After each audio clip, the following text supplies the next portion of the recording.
So one of the conversations that I was having with one of my online students was about impact. And you see, the common problem for lots of amateur golfers is when you come to hitting the golf ball, your club head overtakes the hands and you end up hitting the ball like this.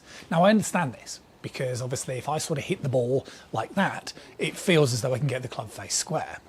But the issue we've got with golf is if we hit the golf ball where the club head overtakes the hands, there's a very good chance that we're always going to be hitting up on the ball. And what this means is there's a chance the club's going to come down too soon. There's a chance you're going to miss-hit the ball, but also you're going to be adding loft. And when you start adding loft to the actual club itself, you're going to be sacrificing distance. And let's be honest, no one can really afford to sacrifice distance. So we need to make sure when we're hitting the golf ball that the hands are leading. Now, the conversation I was having with my online student was to focus more on the post-impact position. And what I mean by this is you want to make sure, as you come into this downswing position, that your hands get underneath the lead shoulder socket like so. You see, some golfers can kind of convince themselves to start the downswing where they lead with the hands like so. So my hands are ahead of the club head. But then what happens is, because that club face is going to feel quite open, you'll end up sort of stopping, stalling and scooping. What you need to do is go into the phase. And it will feel open, scary, but you can see now my hands are in this position.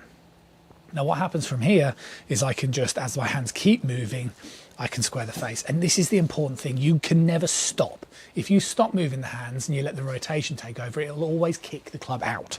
So what I mean by that is you don't want to take it back, lead with the hands, stop moving the hands and then this. You've got to keep moving the hands as you square the club face.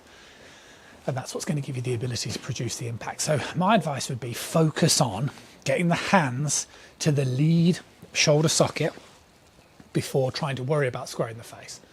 Okay?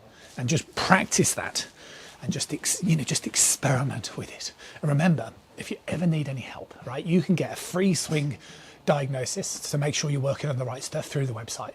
You can have access to videos in the community for free. Head over to the website. And if you're interested in working with me direct to make sure you're working on the right things, then you can do that through the website as well, russellheritagegolf.com. I'll see you soon.